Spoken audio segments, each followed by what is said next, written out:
உன் கருங்கூந்தல் குழலாகத்தான் எண்ணம் தோன்றும்.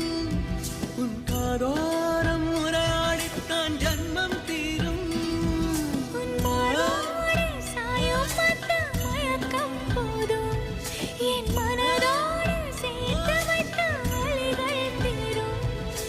காதல் ஒன்றை தவிர என் கையில் ஒன்றும் இல்லை, அதை தாண்டி ஒன்றும் இல்லை.